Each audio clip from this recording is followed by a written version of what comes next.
Në teme të testave të shkallë në numărul cugințe volumele de studii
autorul të filmit, personalitetin e tij në dovedesta nuk janë ndarë shikimin.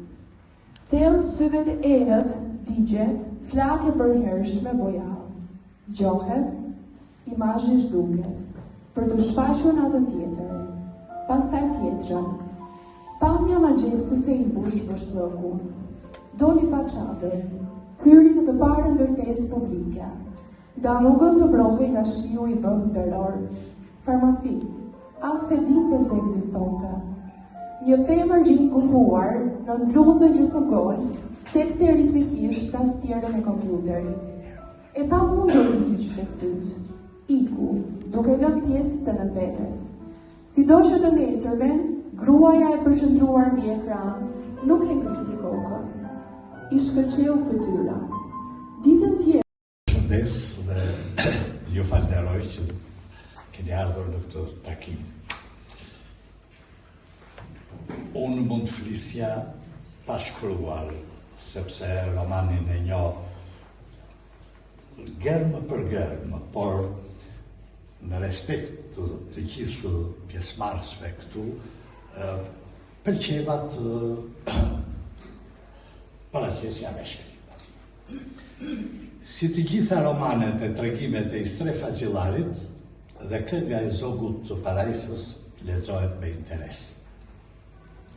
Autorin në jetën e përditshme ditë rrëfej i bukur, kush e nje këtë, kush e nje personalisht Istrefin, këtë e di. Ndërsa në letra e ka ndërthurur rrëfimin me forcën artistike. Në rrjedhën e natyrshme të ndodhive, përshtatjen e personazhit me mjedisin agjendjen shpirtërore, ka mbetur diçka nga natyra improvizuese e rrëfimit oral, por kultura në të shkruar e detyron të përcjell, të ngulit, të përpunoj, përcjell dhe jo vetëm ngjarjet, por edhe perceptimet e personazheve. Fabula e romanit është e thjeshtë, e kuptueshme, interesante, pa ndërthurje e mbi ngarkesa psikologjike, pa arsyetime të veprimeve a mos veprimeve. Isidor Sofi, shkrimtar me emër, me grua e njanën e qetë të shenjtore, një familje shumë të mirë, bie në dashuri me farmaciste Ledi Smiana, por si që thuhet në roman, dashuria e tyre ishte e ndaluar, si që janë të ndaluara dashurit e mëdha. Autori e quan dashurit madhe, po a ka një simatse dashuria. Në breshta vazhdimisht do të ndeshësh, më do, shumë, sa liqeni, përrejnë, sa pa një simatse.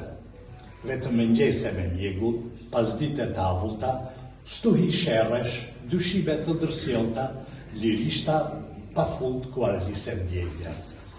Për një qast, jo vetëm personazhet, por dhe lexuesi harron se po përjeton një dashuri të ndaluar nga opinioni. Isidor Sofi dashuron një grua të martuar. Ajo ka familje, për të cilën thotë e dua burrin, familjen, jetën, do t'jepja jetën për ta. Po si t'ja bëj përshllëkut brenda vetes, të shoqin Mikelin e quan shpirt madh si Krisht. Marrëdhëniet femër-mashkull nuk trajtohen në rregullat strikte të moralit klasik, por shikohen si hapësira ku njeriu i mbrojtur dhe ligjërisht në të drejtat dhe liritë e tij shpalos veten edhe pse nuk shmangen dot ndodhi të dramatike dhe hijet e mallkuara të mëkatit.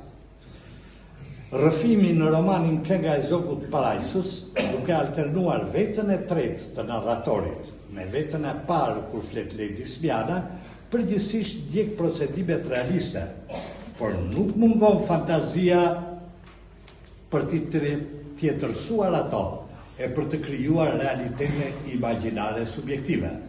Për këtë hyn në veprim fantazia e ndezur krijuese. Shkrimtari gërmon e enigma, janë torturuese për Ledi Smianën skenat kur undëron, apo i duhet të përballet me veten dhe të duroj fjalët, po të jetonit për ditë bashkë, për ditë shmëria do të shpartallonte lidhjen, do ta kthente në hi në pak kohë. Ledi Smiana i fal dashurinë Isidorit, por i tregon që dashuria e parë në rininë e saj të hershme u mbyll me zgjakut të gishtit të prerë të djaloshit të penduar dhe e paralajmëron, mendon mirë para se të më tradhtosh. Dhe Isidori natyrshëm ngulit në mendje, një grua e dashuruar nuk e ka përgjith të vrasë. Shkelja e kurorës nuk ka shkaqe sociale, as probleme dhune e mos kuptimi. Ajo ndodh vetëm për arsye të pashpjegueshme të natyrës njerëzore. Në këtë roman, autori u qëndron larg adresimeve kohore, historike e problemeve thelbësore të shoqërisë. Ato kalohen me ndonjë pasazh të përgjithshëm si një mëngjes të zakonshëm, kafeneja në fund të rrugës, gëdhje i magazin rrobës të gatshme, qoshku i celularëve në klinik okuliste. Autori ka zgjedhur një mjedis ta përshkruaj me radhë kohore, ku elementet janë linearisht dhe jep vetëm detaje të kursyera kohore për të realizuar ngjarje si troket mbrëmja, ato dimër u ndodhën e tjerë. Proza e mirë vlerësohet nga niveli personazheve. Karakteret në roman janë tërësisht të individualizuar. Isidor Sofi dashuron me këmbgulje, i qetë, i matur, por me shfaqjen e një femre të bukur, harron kë ka në krah, ndërsa Ledi Smiana është përthyese në gjithçka, kur dashuron ndjek si prush, në xhelozi shpërthen si tërmet. Çiltërsia ishte arma e saj. Gëdhia net ta lërgoja nga gjithfarë lavirash, përmend ajo. Dhe personazhet dytësor të ngelen në mendje, Veronika, agronomi, Maceda e tjerë. Autori nuk bën moral, as nuk reklamon jetën e shturur, duke minjaruar familjen. Jo, ati intereson bota shpirtërore e njeriut, sepse si thot personazhja kryesore, vetëm një grua e dashuruar ndihet vërtet grua. Bardhënia e fshehtë, heshtja, e pakuptueshmja, absurdi, retorika e kufizimit, këndi psikanalitik i ëndrrës, krijimi dhe kënaqësia janë troje ku lexuesi zhvendos veten për të përjetuar çdo faqe të romanit.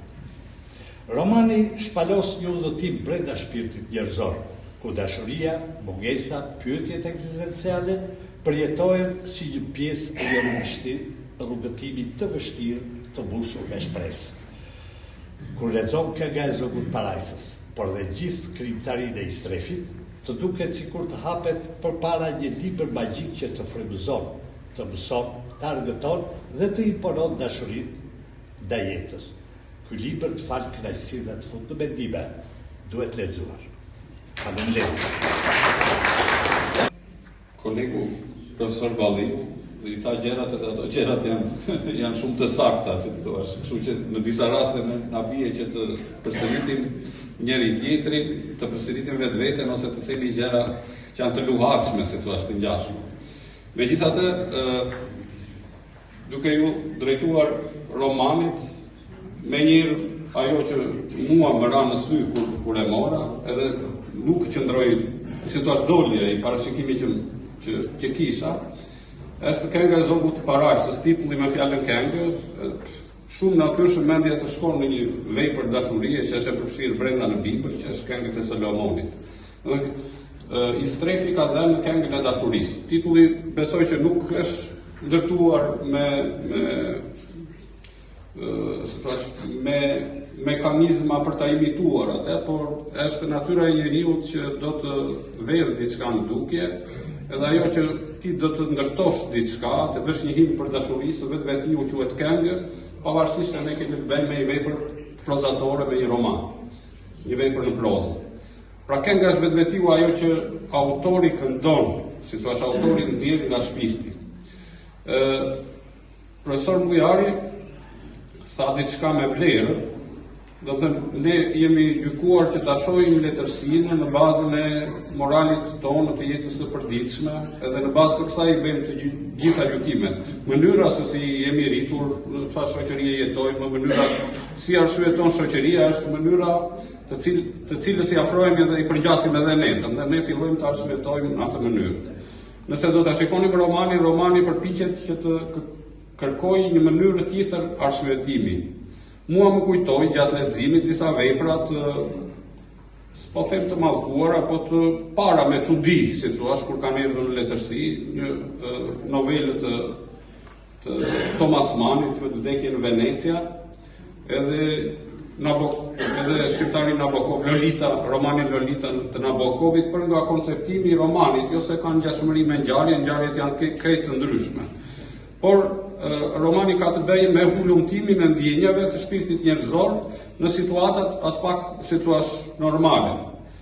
Dhe këtyre dy autorëve që thashu, ka shkruar vepra të cilat për kohën janë konsideruar të pamoralshme, por atyre nuk ju ka interesuar morali i veprës edhe i asaj që vepra thot, po ju ka interesuar që në një situatë të caktuar cilat janë ndjenjat e personazhit, të krye personazhit, të disa personazheve, të këtyre veprave të cilat ngjarje të cilave zhvillohet jashtë moralit tradicional të kohës.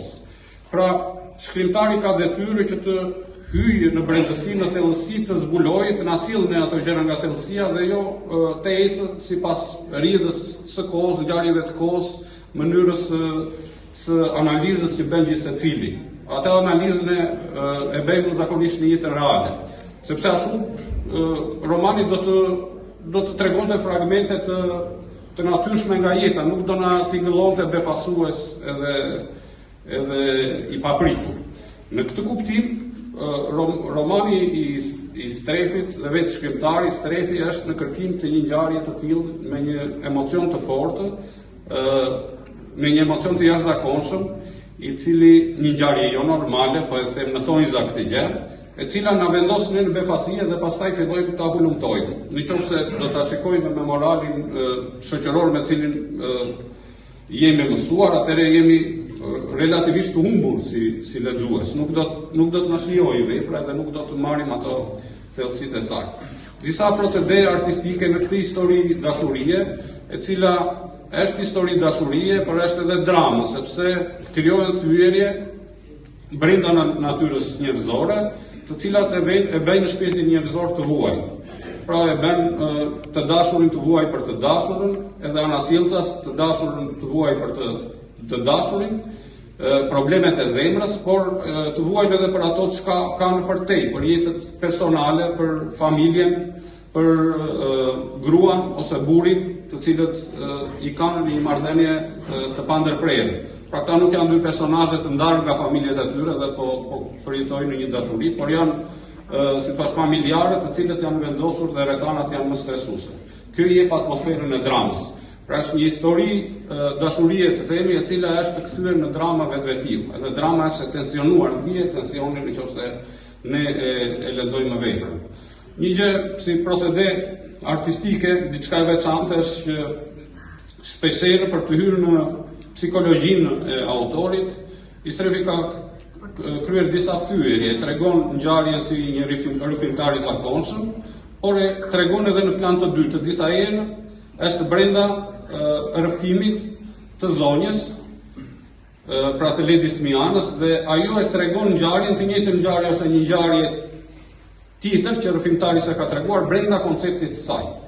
Pra bën një ulumtim dytësor veç asaj rrëfimit të ngjarjeve në psikologjinë e personazhit femëror, dhe zgjidhja është goxha delikate dhe e rëndësishme, sepse personazhi femër është gjithsesi më i rëndësishmi, po prapë në thonjza po e them këtë, sepse femra është ajo që po bën thyerjen e madhe ose po rrezikon më shumë, siç jemi mësuar që ta gjykojmë ne. Pra, ka hyrë në botën delikate të femrës për ta ulëmtuar atë. Dhe e sheh nga pikpamja femrore, ka femra aty për veten si ka përjetuar ngjarje, ndodhit edhe gjëra të tjera. Romani, thash, krijon një tension të brendshëm, ka poezinë e vet, personazhet shpeshherë janë të shpirtësuar nëpërmjet dialogjeve, dialogjet janë të shpejta, duhet t'ju rikthesh për të marrë vesh edhe në kuptimet e tyre. Dhe këto skica të shpejta ne na i përvijojnë personazhet në ambiente të ndryshme, të cilat janë kryesisht ambiente poetike. Duke që autori e do personazhin e vet, personazhin mashkull dhe personazhin femër që ka krijuar, i ka krijuar me një lloj simpatie të brendshme këta personazhe, i ka krijuar në situata nga më të çuditshme, i ka vendosur në situata ku xhelozia, si themi për njëri tjetrin, do dalën në pat, gjë që reflekton edhe atë çfarë dashurie të madhe kemi midis këtyre dy personazheve. Dhe gjithashtu e do, si thua, edhe ambientin në të cilët i ka vendosur personazh. Ambienti është si sa profesor Bujari, pa një vend pa kohë e tjera, të reflekton me Pogradecin, po gjithsesi është një ambient i luatshëm. Një lexues jashtë qytetit nuk do të kishte ato, si thua, marrëdhënie me hapësirën që kemi ne lexuesit e qytetit. Romani është befasues, i strefi ka një larmi, le të themi, shkrime, shtregimet e tij janë goxha të veçanta, veç këtij romani po flas disa fjalë në përgjithësi, japin atë që u tha më përpara, dëshirën për të rrëfyer, e cila është një dëshirë që gjallon në këto vite më tepër se sa poezia. Por ne në traditën e Pogradecit, qytetit, traditën kombëtare, kemi traditë poetike dhe rrëfimtare, po tradita rrëfimtare gjithmonë them që është pak më e fortë se sa tradita për të shkuar poezi, sidomos në këtë zonën e Pogradecit dhe zonën e Mokrës. Dikush do thotë Lazbush Pogradeci, do të thotë, po nuk është thjesht ilustrim, është diçka e brendshme për ta kundërshtuar këtë. Natyra e popullit në përgjithësi është natyrë rrëfimtare, do të ecim nëpërmjet rrëfimit. Dhe Istrefi ka krijuar edhe figura tipike shqiptare, figura tradicionale në tregimet e tij, ka figura komitës, figura të cilat ne jemi mësuar ti marrim nga kjo botë rrëfimtare, dhe arrin deri në këtë rrëfim, i cili është një rrëfim, si thua, bashkëkohor, pra përpiqet që ta zgjerojë gamën e rrëfimtarisë të tij. Në këtë kuadrat, si thua, të rrëfimtarit është një shkrimtar mjaft i suksesshëm. Do ta falenderoja bashkinë për nismën për të promovuar shkrimtarët e vendit, të cilat nuk i quaj shkrimtar lokal, janë shkrimtar vendas që banojnë këtu, por i përkasin letërsisë kombëtare. E uroj Istrefin urimet më të mira për romanin, shpresoj që dhe ju e të pëlqejë. Ardhur nga thellësia e shekujve, duket se kanë zbehur fuqinë e tyre. Në karrierën letrare më ka qelluar të marr disa trofe, po ky sot më është ndryshe. Sot ndodhem në fshatin tim, Tunic, ku u linda dhe urorova, ku njoh çdo bryke gërç, ku janë varet e të parëve të mi brez pas brezi. Ndodhem në Podgozhan, ku gjyshe ime kishte një mike shumë të afërt, e cila çdo pas na sillte vestë kuqe dhe ne fëmijët habiteshim nga çpulat e krishtera, i bënin vestë kuqe. Po çdo Bajram, gjyshja më vinte në krah një torb me kulaçe lale sipër, ti çoja në Podgozhan. Ndodhem në Trebin, Çezë, Hundish, Toshteq, Lëng, me shokëve të mi të fëmirisë. E pra, sot unë jam në dhemën tim. 40 vjet më parë u bashkova një grupi djemsh mokrar me të cilët filluam rrugën e vështirë të dijes. Ishim nga më të varfrit, po nëna tona na kishin mësuar se varfria nuk është turp. Turp është vjetësh, dhe ne djemë mokrar nuk vodhëm kur. Kudo shkuam nuk gënyem se baballarët na kishin mësuar të mos gënjejmë. Për këtë dikush na quajti sylesh dhe mori si shpërblim grusht të turinëve. Ishim absolutisht të ndershëm se gjyshet e paepura na mësuan të respektojmë femrën si motrat e nënat tona. Ndaj për të mbrojtur dinjitetin e shoqeve të shkollës, u përleshëm dhëm për dhëm me imoralin. E për këtë na quajtën fanatik, por gabuan. Ne, djemtë e provincës, dashuruam vajzat më të bukura dhe nuk i mashtruam. Po ndërtuam me to familje moderne, ritëm fëmijë të mrekullueshëm. Këto virtyte nuk i mësuan në jetë as në shkollë, se i kishim të injektuara në damar nga prindrit tanë, dhe ne nuk i harruam kurrë. Me kohë u rrit në shpirt një ngarkesë që pasi e mbajta gjatë për brenda e derdha në përshkrime. Për 2 vjet e gjysmë, derdha të gjitha sa më brenin për historitë dhe zakonet e të parëve tanë, traditat dhe etnosin mokrar, derisa i ngrita moprës një monument prej letre që nuk do të zhduket kurrë. Edhe në librat e mi të mëvonshëm dhe humoklar, do t'ishte burimi frymëzimit, dhe besoj se kështu do t'jetë sa të kem frymë. E pranoj me prulje këtë titull nderi, si dhuratë e çmuar e venditim, e juaja që keni mbushur sot këtë sallë, e Këshillit të Komunës si Parlamenti Moprës. Ju faleminderit, ju përqafoj të gjithëve. 17 qershor 2014.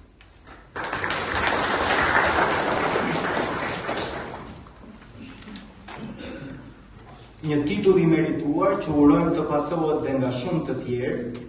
Ndërkohë, le të kthehemi tek monumenti i letrës dedikuar gjysmë dekade histori, nga 2018 deri në 2023, po flas për këngën e Zogut Parajsës që i ngre një him guximit.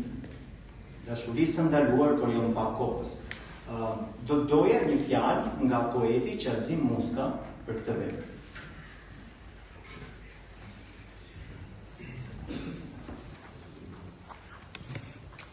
Përshëndetje të gjithëve. Sigurisht jam i gëzuar që jam këtu sot në këtë promovim të librit Nikotim Istref Axhellari, një shkrimtar me bagazh dinjitos deri tani, dhe që është një dëshmi e pjellorisë së trevës tuaj që kanë nxjerrë pafund artistë, shkrimtar, këngëtar, aktor, regjisor dhe shumë të tjerë. Me qenë se shumë gjëra këtu thamë, unë do të flas pak me qenë se pretendoj se e njoh mirë prindarinë e shkrimtarit Istref Axhellari. Do të flas në mënyrë të përmbledhur pak për prindarinë e tij dhe në fund për romanin që promovojmë sot. Istrefi është nga ata prozatorë që e ka rrokur jetën me një gamë të gjerë tematikash dhe në zhanre të shumë të prozës, si roman, tregime, skica, rrëfime për fëmijë e tjera. Lënda jetësore me të cilin është ngjifur brumi i krijimeve të tij është marrë nga treva e vendindjes më së shumti. Duke na sjellë misteret dhe të pathënat e thëna në një mënyrë origjinale, ku ngërthejnë ngjarjet me stilin e Ervin fin, ku lëvrim personazhe gjithfarësh, ku përshkrimi peisazheve, fenomeneve, karaktereve e tjera, me agjyrime poetike janë veshje artistike në funksionin semantik të fjalës, të frazës, të shprehjes në përgjithësi. Qëmtus i pashoq, i detajet dëshpirues i thellë e i thekur i psikologjisë së personazhit, grup socialeve, etnive, ngjarjeve dhe fenomeneve, Istrefi e bën filmin të jetë krye kaput emocionues. Dhe leximi i krimeve të tij patjetër do të çojë në një përkufizim të 3 specifikave të poezisë, si definicione të pashmangshme të çdo lexuesi sadopak të vëmendshëm. Cilat janë ato? 1. Vëndlindja si boshtë dhe burimi i pashteshëm krijimi. Vëndlindja për Istrefin është eksistencë fizike dhe artistike, eksistencë e mirëfillt letrare. Si i tillë vjen me verbin e papërsëritshëm të ngjyresave etnosociale, të viseve, të historisë dhe të kulturës përcjell jo vetëm me dashuri të thellë, por mbi të gjitha dhe më kryesorja përcjell në një stilem të thekur artistike. Romanet Pesha e tokës, Një grusht fat, Pretenca apo një sër tregimesh të gëllimet Bari Ujkut, Grinata, Hije në mur, janë dëshmi për këtë lidhje të tij me vendimjen. E dyta cilësi e cila vjen dhe si rrëdhoja asaj që sapo përmendëm më lart, pra shyrë nga vendindja apo e vjelë prej autorit në viset përreth, është personazhi, cilësuesi personazhi. Është e dallueshme se karakteret e formuara nga Istrefi jo vetëm janë të panumur, por mbartin në lëkurën e tyre frymën e njerëzve të vendindjes, aq sa edhe nëse nuk janë real, tipizimi letrar i bën më real se realet, aq sa mund t'i qesh të shëtisin në rrugët e qytetit apo të ndeshën në ambientet kudo.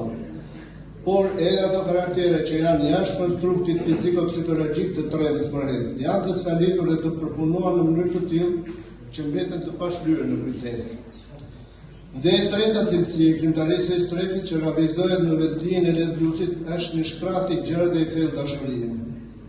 Me plot gojën mund të themi se përgjithsisht morali i veprave të strehtit është dashuria. Ky fenomen, kjo ndjesi që krijimtaria e tij e ka të pranishme me të gjithë për masën universale. Vjen si dashuri për njeriu, për tokën, për natyrën, për adeun, për vëllindjen e tjerë, por vjen në rifinitura të dukshme të veçanta dashurie si ndjesi dhe domosdoshmëri reciproke mes burrit dhe gruas, a mes femrës dhe mashkullit. Eros i dhënës, themeli i vazhdimësisë. Aq e vërtet është kjo sa shkrimtari Piero Lodi, një eseist i spikatur, ka shkruar një ese shumë të bukur, posaçërisht mbi Erosin e Streva Gjellarit në krijimet e tij. Një roman i këtij zhanri është dhe Kënga e Zogut të Parajsës që e promovojmë këtu.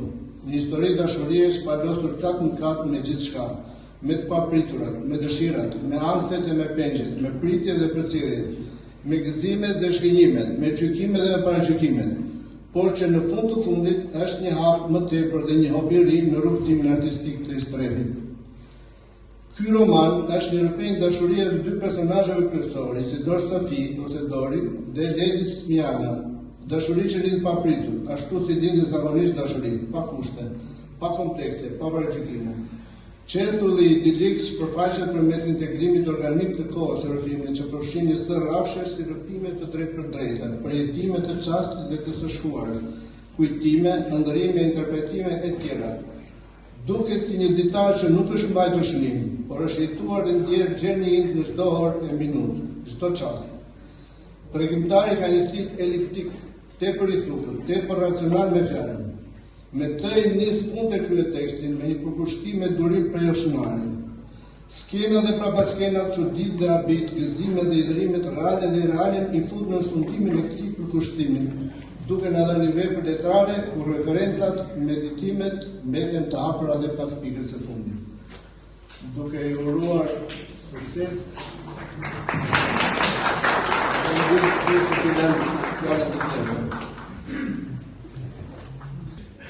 Me dushit më pritë miqësisht, për të dhe një shpinë, qafë, gjinte në mërtyrë nga të buthur. Unë shtolla me veshirë, kreja flokët, u shtrila në tibarë, kisha rënë dashurit. Gjithë shka më e delirë, apo ndoshta më e boklavitur.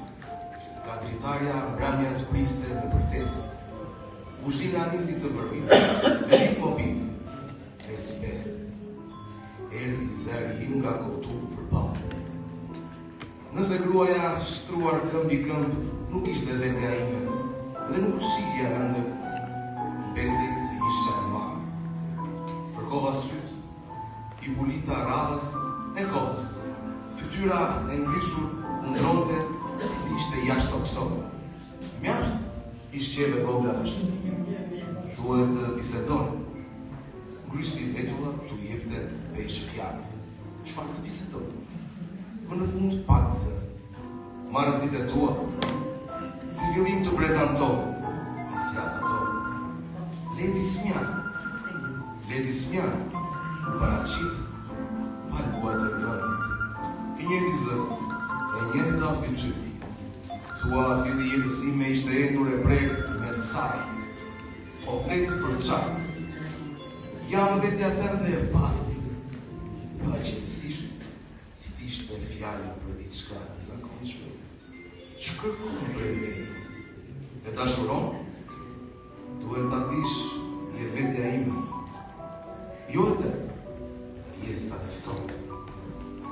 Pjesa ime e lidhet me zemën. Ftohtësia jote s'mund ta kuptoj.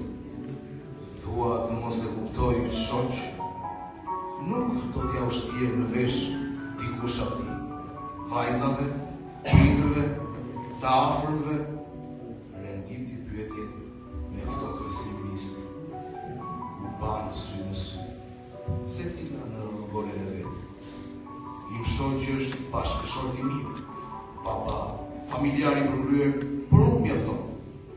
Vite të tëra e detyruar të kapesha pas një jete që nuk ishte e imi. Doja të ndjesha ku. U shfaq këtë burë dhe ma mbushi shpirtin. Po dalla që e shkret, nuk mund të jetosh dy jetë një herësh. Kur të zgjohesh nga kjo marrëzi do ta kuptosh. Zgjohu sa nuk është vonë.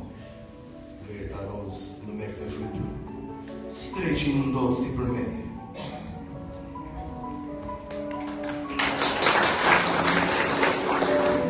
Rusi, cili guxon të bëjë të njëjtën, profesori Strefi shkon deri tek rrëfimet e nënvetdijes së personazhit tjetër që është veç. Dhe kjo është një kontrast shumë i bukur për të lexuar e për të dëgjuar. Faleminderit ju.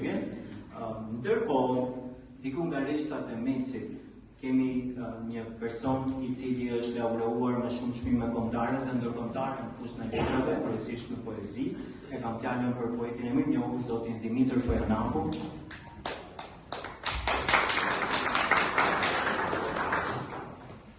Dy fjalë shkurtimisht, nëse ne nuk kemi zbuluar sekretin, ky ishte kushti për folur sot.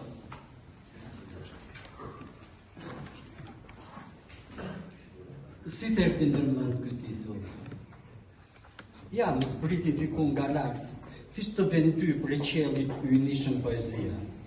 Nuk është koha për mua tani. Po më thuaj, ky zog, të jetë ajo çafka e bardhë që me këmbkat e brishta zgjon e shtjen në ngasje gurët Budriqenit? Apo ndonjë zog nga ta që rinë si peklivan mbi trupin pek të kallamishtave? Ndoshta do të ai. Ndoshta nuk është përgjigje jetën. Ndaj po vazhdoj. E kuptoj që nuk kemi të bëjmë me parajsën në kuptimin e mistikës fetare. Jo. Nuk është parajsa në qiell, është një parajsë në tokë. Për shembull mendoni, kopshtet e Versailles, kur jedhin ujërat qeta, ku lumturia as nuk e di si quhet apo nga bien brengat. E shohin të gjithë këtë zog?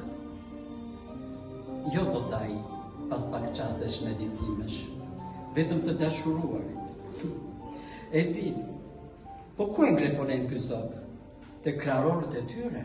Kërcen mbi fjet e olla të ndenjës. Sa pyetje pas kësot edhe ti. Bëra sikur nuk e dëgjova dhe eca më tesh.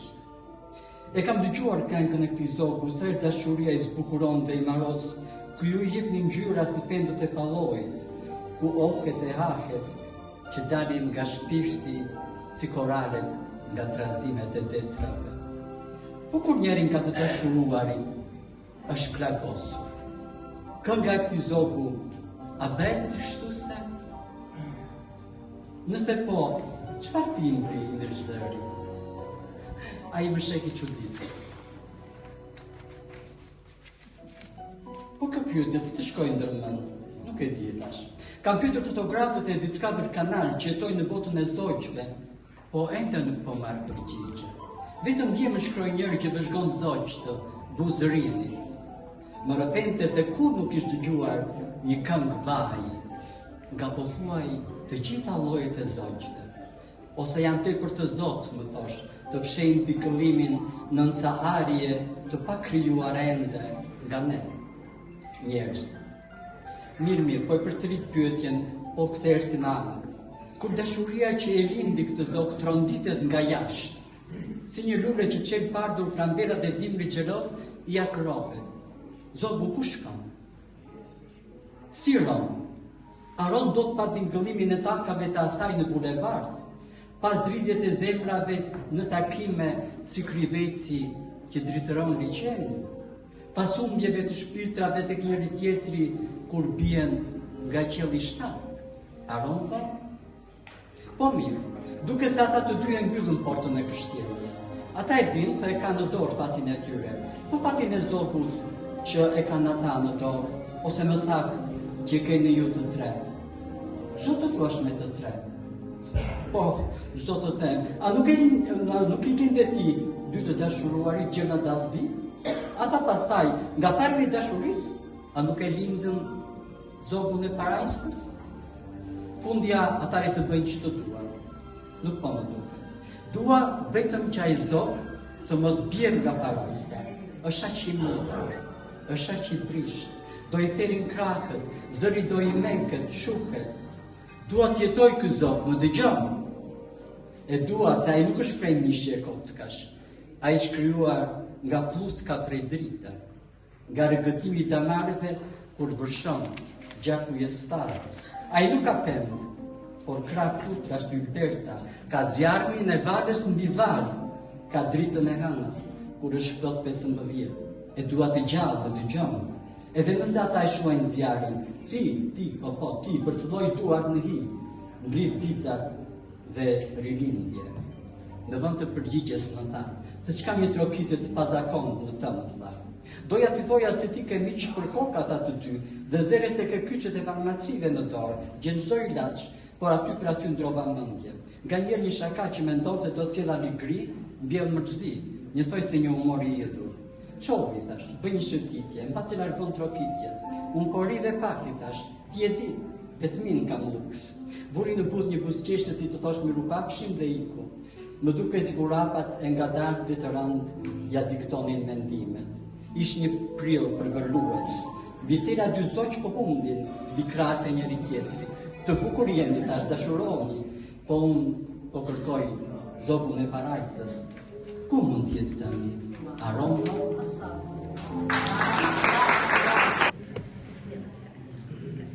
Ju lash 2 minutat shijoni se si shkyqet kopshti i Edenit fantazisë autorit nga një autor tjetër kaq i mirë.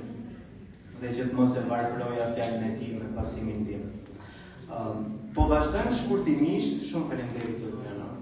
Po vazhdojmë shkurtimisht me disa mesazhe të drejtuara autorit, të cilat janë analitike për veprën e tij. Ata nuk kanë mundur të ishin sot me ne, por jam i sigurt që kanë arritur ta dëgjojnë dot këngën e Zogut të Parajsës. Josip Papagjoni, kritik arti, pedagog në Akademinë e Arteve Tiranë. Kam një ndjenjë turpi pse nuk e kam lexuar me herë të Strefa Xhillari, një pogradecar modest, i vetë mjaftueshëm në stilin të shkruarit dhe vetjaksinë e tij si tregimtar. Në prozën e tij vjen një pogradec plot ngjyra, fjalë mbushur dritë, e krehur, e kthjellët, poetike në ashtën e saj, që kur bashkëjetesa midis asaj që rrethet dhe asaj që përjetohet, asaj që duket dhe asaj që fshihet. Fjala e bukur shik, leksiku i pasur që më pastaj bëhet imazh, ngjyrë, lëvizje, peizazh njerëzor delikat si ato ravizimet e lapsit mbi letrën e bardhë. Kjo e para më lashjeni në kafe i mëngjesi që ta do shpirti, e çonaj shumë. Axhillari që nga me të vërtet një peizazhist i shpirtrave që lëndimin e fshehin. Një portretist me pak viza që ndjek paradigmën e kapjes në grask të lexuesit me befasitë vendosura, si zakonisht në rreshtat e fundit të tregimit. Për të vijuar me Piro Loli mjeshtër i madh. Një pjesë tjetër, përveç asaj që cituat ju zoti Moska. Në shumicën e prozave të shkrimtarit i Strefa Xhillari ka një gjendje anthje pasigurie që i mbërthen personazhet në përsprova dhe situata të papritura. Ndjenjat e vetmisë së burrit apo gruas që kanë shpërfillur intimitetet seksuale reciproke, u krijojnë ankthë pasigurie një rutinë ditore të padurueshme, ndaj e kanë të pamundur të mos kërkojnë zgjidhje tjetër ose tradhti bashkëtorë. Tregimet janë përgjithsisht realiste, por nuk mungon fantazia për të tjetërsuar ato, për të krijuar realitetin imagjinar dhe subjektive. Për këtë, nevojitet imagjinate pasur krijuese, shoqëruar me përvojën jetike të krijuese, që autorit nuk i mungojnë, shkrimtari kërmon në enigma dhe përgjigjet po vetë. Në rrëfimet e Axhillarit, personazhet ngjanë si projektet Kafkës, nuk çlirohen dot nga heshtja e gjatë dhe anonimati. Këta tipa, meshkuj apo femra, asnjëherë nuk kanë fytyrë të përcaktuar, duke vështirësuar konturin e brendshëm thellësive të ndjenjave dhe vuajtjeve të tyre permanente. E pra, nuk e teprojmë të themi se mungesa e kësaj fytyre është fytyra e njeriut ose dy fytyrëzimi i pranuar i njerëzimit. Në endjet biologjike të personazheve femra, ato mundohen të mbrojnë vetveten ose maskën e tyre. Ato rikuperojnë pjesën më vitale të vetvetes së shpërfillur, feminitetin dhe mungesën e dashurisë. E rrjedhimisht kërkojnë konfesim të hakmarrje. Kjo situatë e bën tregimin e Axhillarit dramatik. Për ta përmbyllur me Skënder Rusi, poet, gjithçka lindi nga akti i shkrimit është mbështjellë me një lloj misteri të dashur që fshihet pas fjalëve dhe kuptimit të tyre, që krijon një marrëdhënie mes shkrimtarit dhe lexuesit që vështirë se mund të shpjegohet qartë. Letërsia arrin të tërheqë brenda saj edhe njerëzit më të plogësh në jetë, i bën të mos jenë më të vetëm, ju ngjall pasioni dhe i mbush me një botë ëndrash dhe përfyturimin që afrojnë shpirtin me qiell. Letërsia më tepër se çdo art tjetër arrin të depërtojë tek ato ndjesi që nuk janë vetëm të mistershme, të patëshifrueshme, por kanë të bëjnë me Jehovën që kumbonin gjykimin dhe veprimet tona. Kjo ndoshta është ajo që kërkohet nga një krijues i mirëfill dhe mes krijuesve shqiptar, prozatori Strefa Xhellari, ka gjetur mënyrën e tij origjinale të stimulimit shpirtëror dhe intelektual të lexuesit. Një autor me moriveprash që kanë ditur të dallojnë dhe të krijojnë lexuesit e tyre. Ai ngjan të jetë i mishëruar me fjalën që shkruan. Rruga e tij është shtegtimi përhershëm dhe i pandashëm në pylljen e letërsisë. Aty ku fshpërin jo gjete, por imazhe dhe ndjesi. Ku nuk rriten dru, por personazhe të dalin në një tjetër botë, e ngjashme dhe e largët njerësh me botën tonë. Falenderojmë zotin Rusi, Papa Gjoni dhe Doli për përshëndetjet e tyre dhe analizën e brendaj veprës. Ndërkohë, për të qëndruar në atmosferën artistike, do doja të ndiqni një interpretim flutura nënësime, shkruar nga autori, interpretuar nga regjisorja dhe aktoria Sara Xhangolli në këtë material vijues të projektit.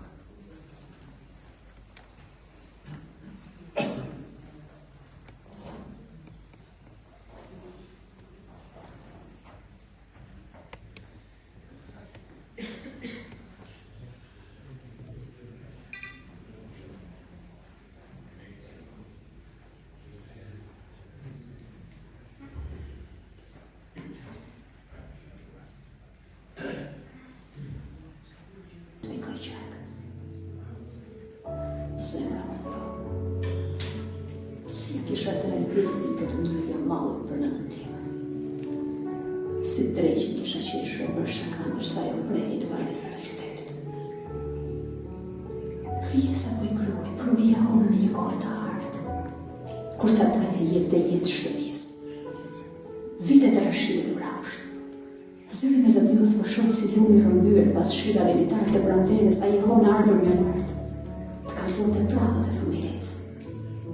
Sa histori të vjetër e shqytur kombëtires në motëve të regon të nëna i me më. Se në një farë mënyre, në shprodhja nga të ravat, bari kositur i livadeve, yjet e këpës qërore, o shtima e i zemrës e dimit, bora e shkrije,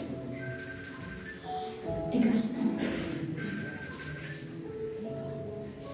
harmonia e botës, paqja, nuk njëja tjetër të prekti një sotë të rësuar nga strofë pasi ajo. Një filis të këpëtur kumë, këmbën e kalit në pasu, në nëmërisur me shprejhje hirë të si qenë fëmija dhe saj. Ku i qenë të gjithë të fjallë? Po si atil të të imiton të njëri pas tjetër e se dhe shirë të spurisë të tingë.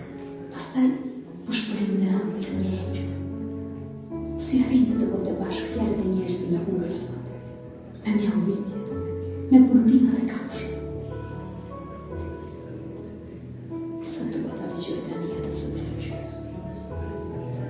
Të shrejtë panjën e bukur penusë e në sytë përënduar nga të tjera finë.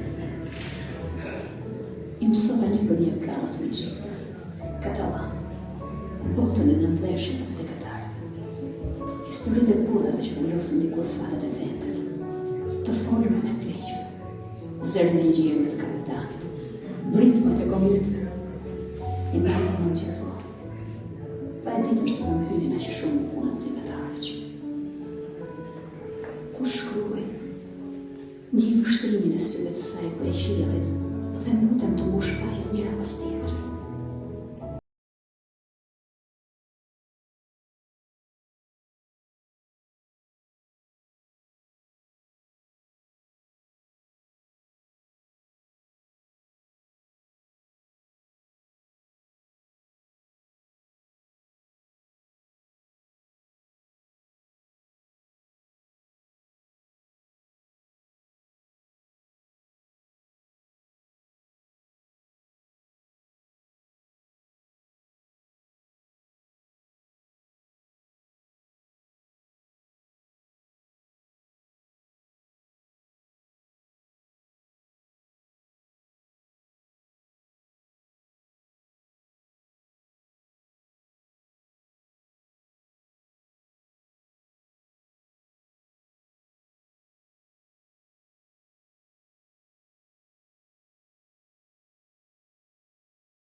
është i shqiptimi e ngritim këtu më shumë se sa befasi për ju, ishte befasi për mua, sepse në një ato rasti për protokolli thirrët kështu në mënyrë drastike, po kjo nuk do të thotë që jam i mërzitur, por kontrazi, jam i nderuar. Sepse mjafton auditori, mjafton poradeci, që ju e njihni dhe e doni më shumë se unë, ne shumë mund të nderojmë si largu.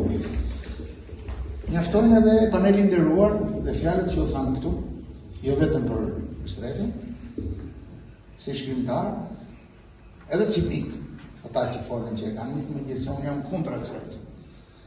Të flasim për Strefin se e kemi mik, sepse këtu në kanë bedur që të flasim për Strefin si shkrimtar, ta marrim në dorë Strefin, t'i themi fjalët e mira për veprën e tij, ose t'i bëjmë edhe vrejtje, se nuk është çudi. Thash që jam i nderuar jo vetëm që jam në poradec, por edhe që vim për këtë rast të veçantë, sepse unë quaj ngjarje të madhe jo vetëm për letërsi, jo vetëm për atë pjesë të ngrohtë të miqve që e shtyn mëngjesin, drekën, darkën, ditën, nganjëherë edhe natën me letërsi. Bëjnë pjesë tek ajo, nuk po them madhe, nëse është fjalë e madhe, por tek ajo që i mban gjallë shpirtin e njeriu në përgjithësi, jo vetëm të shkrimtarëve, edhe të lexuesve. Sepse të gjithë kemi pasur një moshë ku na ka rëmbyer letërsia, pavarësisht bëhemi poet, bëhemi shkrimtar, që janë fjalë të mëdha, apo bëhemi lexues të mirë, të kualifikuar. Tani duhet të them një fjalë për veprën, dhe me strukturën, me thelbin, me atë që është e veçantë në këtë vepër, u morën parafolësit, dhe unë nuk duhet të ndalim më të kjo, vetëm se duhet të ndalim të veçantia e saj. Që fillon që në titullin që u përmend këtu mund të vi që nga kënga e Solomonit, mund të vi dhe që nga apoteoza që i bëri poeti i shquar Bojanatu, o mund të vi dhe nga mëkati. Sepse është kënd, është zok, po është edhe zok parajsi. Dhe në parajs është ajo që është jetim të gjithë, po është edhe mëkati. Dhe mendoj që thelbin e ati rrëfimi, që nuk është rrëfimi mirëfillt, është rrëfimi tjetërsoj, të këtij romani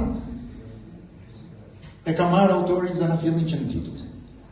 Është një këndvështrimi imi, e mendoj kështu sepse më shumë se sa me dashurim, më shumë se sa për ti thurë një apoteoz dashurisë, autori nuk e ndan dot në qëllim nga mëkati, që shijon,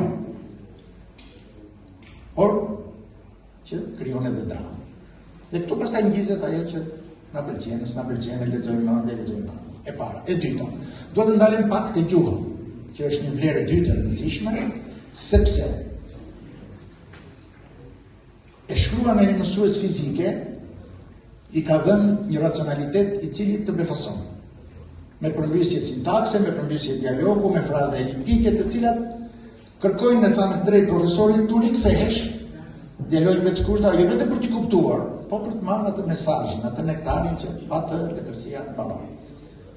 Dhe e fundit që kam unë, për mua ishte romani i parë që kam lexuar nga ky autor, kam lexuar tregimet të cilat më kanë lënë përshtypje shumë të mirë, është një letërsi e shëndetshme, një letërsi e denjë për trevën na vjen, dhe të shijoj që bie ujë në letërsinë shqipe me shumë dignitet dhe me qëndrueshmëri. Me shumë dashuri, respekt dhe mirësi, sepse në fund kjo është këndellje, siç e thotë një në roman autori. Ju uroj suksesin, shëndet dhe krijimtari të mbarë. Faleminderit që më dëgjuat.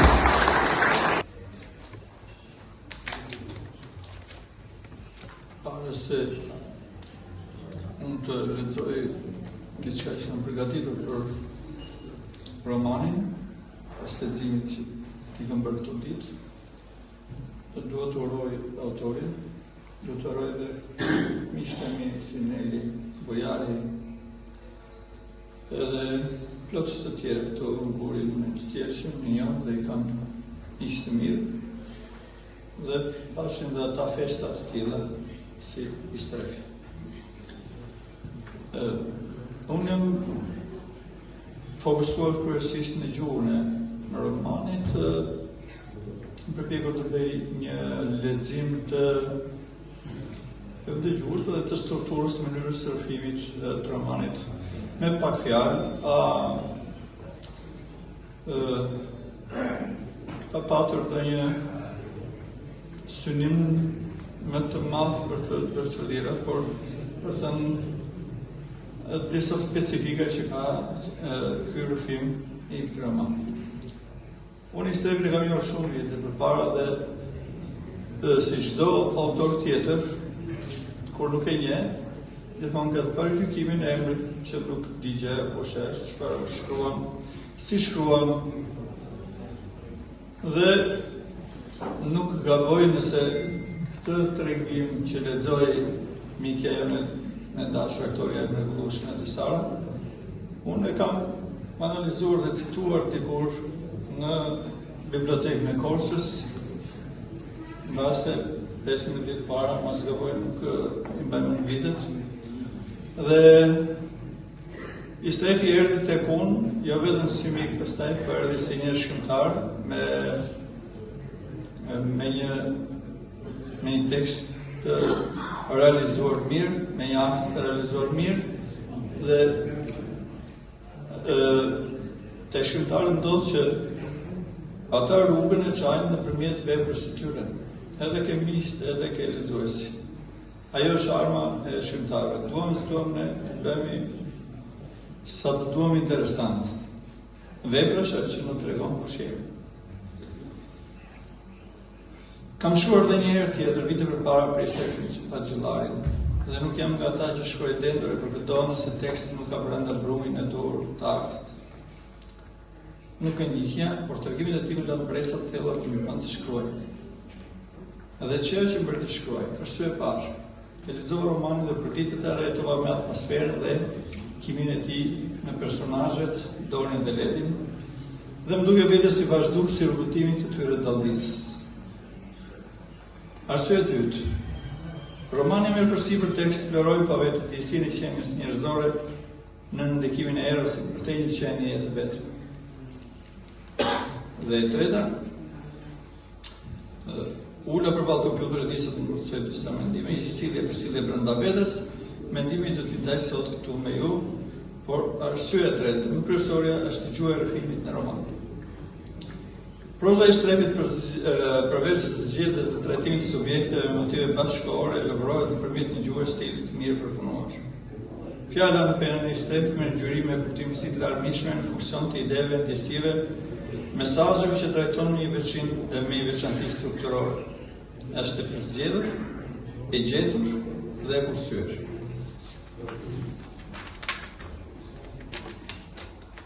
Shpesh më shumë se shpesh, dhe jo vetëm në këtë roman, ai lëvon shprehjes mungesore, ndryshe eliptike, me kuptime të fshehura pas fjalës apo kontekstit e nëntekstit. Në prozën e tij nuk mund të gjesh fjalim pa funksionalitetin e dur. Këto njësi mungesore, si dhe karakteri metafizik apo njësive kutimore dhe atyre tingëllore të veprës, studiuesi shuar romanin Garden i cilëson si shumë të domosdoshme për një vepër artistike.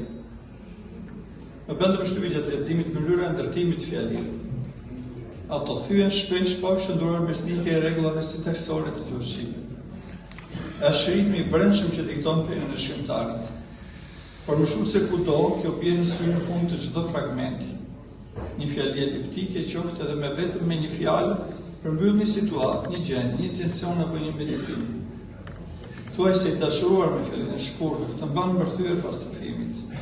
Këto fjali përmbyllëse perdet një skene, janë një hon, tingull i zgjatur që na dërgon për hapësira dhe hapin një dritare medituese plot imazhe të thella për lexuesin dhe ftojnë atë të bëhet pjesë e veprës.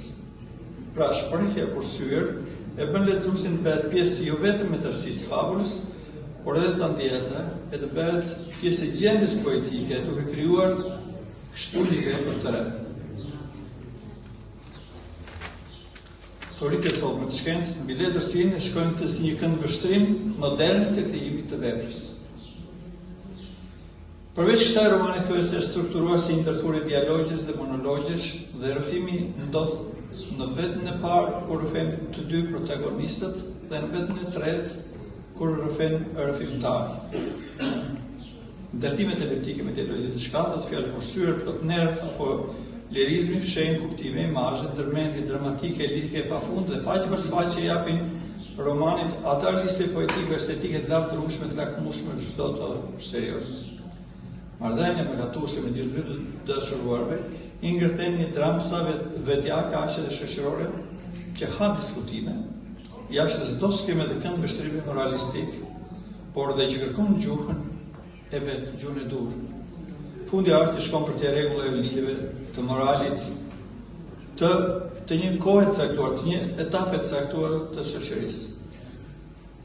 Është ai që i thyn barierat dhe ndërton udhët dhe domenet e veta, që rrjedhin pikërisht të vërtetat e fshehura brenda nesh, vetë fjalë për artin. Eksplorimi i qenies ndodhet në rrethana të caktuara psiqike, në marrëdhëniet që derivojnë rrjedhin nga raporte erotike të ndërtuara me ato ekzistenciale. Përveç shërfimit të vetë pak të dy protagonistëve, ai vetë para syve të rrëfimtarit që rrëfen vetë të tre dhe një farë mënyre të tre rrëfimet kryqëzojnë dhe ne japin një kënd vështrim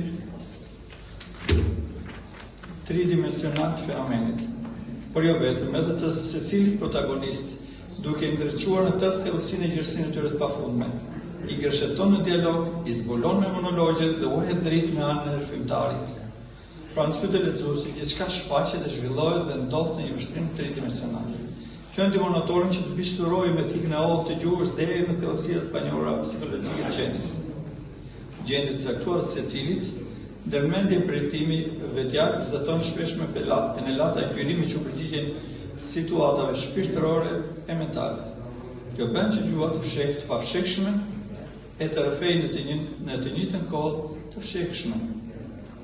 Gjithçka nështruar e përthyer me tensioni erotik, dramatik të qenies, herë lirike, herë fshor, vjen përmjet një ndërtimit të pabujik, përmes një gjuhe të hollë, të shkapur, të pasur. Monologjet e dialogjet ndërkëmbehen me rrëfimin vetën e tretë, siç thamë lart, dhe me përshkrime, asociime, gjendjesh reflektive arkitekturojnë të dyja qenjet dhe i zhveshin nga gjitha misteret duke kthyer misteret pafshehura do të ngadritur. Një tjetër element ritmik që spikat të faqet i romanit janë thyerjet psikologjike të karaktereve të dy personazheve, gjendje caktuar emocionale apo mentale.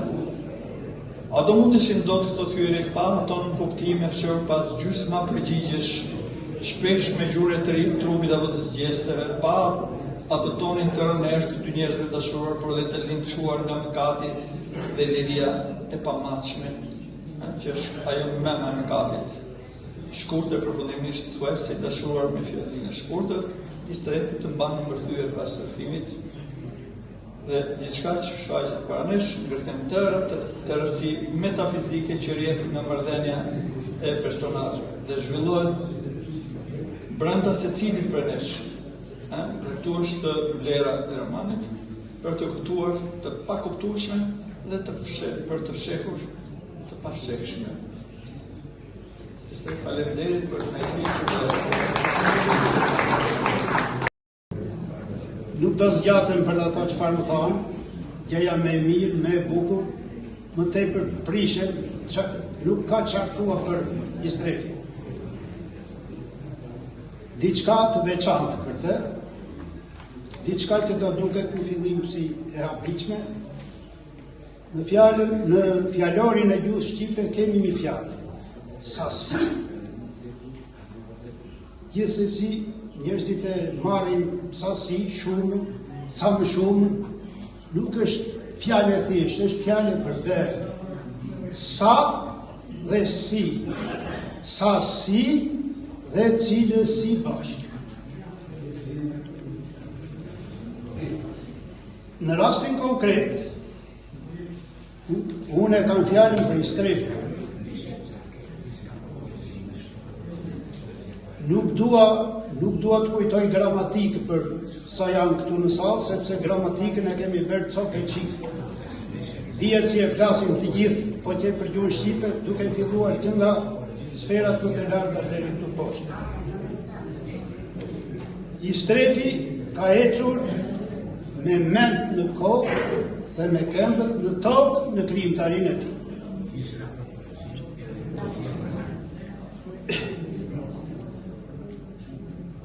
ka shkruar jo shumë e përlu, ka lakmuar cilësinë, jo baklavan e revanin. Në mënyrë të përmbledhur për veprën letrare të tij, do kisha vetëm këto postati. Në krijuesit e brezit të ri është më i mirë, sipas mendimit tim, konsiderata ime. Te krijuesit pogradecare ndër më të mirë. Në stilin dhe mënyrën e treguarit më i miri specifikisht në prozën e shkurtër. Gur qoshe, gur i rëndë në themelin e letërsisë pogradecare dhe atë shqiptare. I ftoj ta duar trokasim, t'i urojmë sukseset të mëtejshme, miku të të shpejt, e t'i thomi të nga foj për gjera më të mirë. Më fali për kaqe. Falenderoj Strefin, është kënaqësi që ndodhem këtu dhe ju uroj suksese.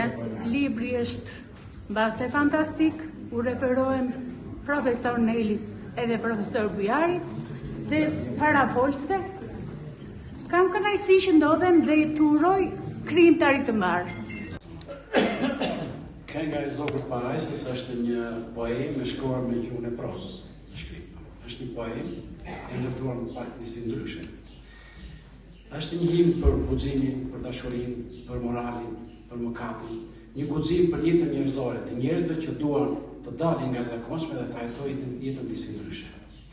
Natyrisht, unë ndërtoj një realitet paralel, nuk është realiteti që jetojmë ne, është një realitet që ndryshe, paralel, më i mirë se sa ky i sotmi.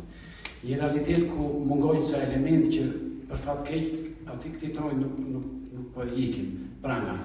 Për shembull përgojimet, paragjykimet, mosmirënjohja, janë elemente që i ka, ndërsa unë përvetroj një tjetër realitet ku këto janë zbehur për të mos thënë që janë zhdukur. Ky është kuptimi, dhe unë përvetroj një botë më të bukur, një botë ku dashuria është dhe dihet që dashuria është një më e fuqishme njerëzore se ta mojë askush, ka shkruar atje. Me fjalë tjera, unë përvetroj një botë të idealizuar. Ndoshta në realitetin e një mendet, këto që kam shkruar unë nuk janë shumë fort të përshtatshme. Po për një botë tjetër të ardhme, ndoshta do të jenë shumë të përshtatshme. Kaq.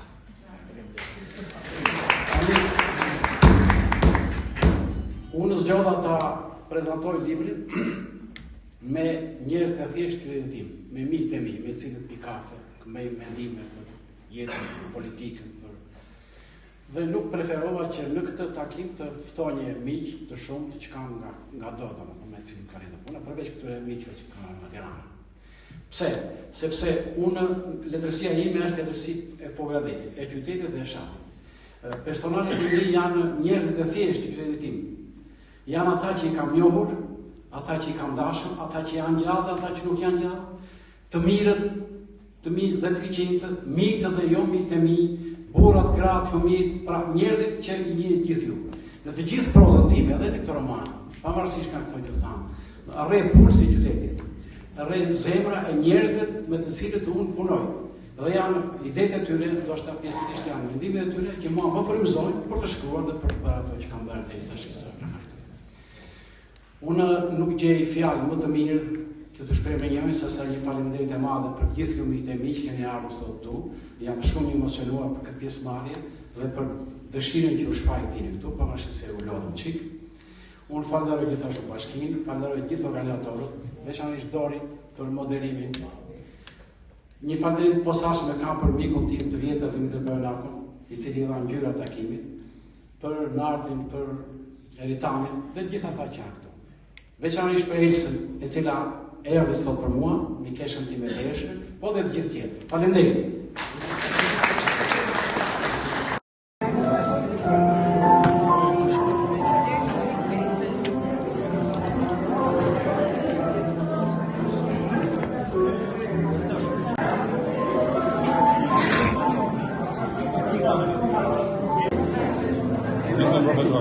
Successo da preso. Gracias.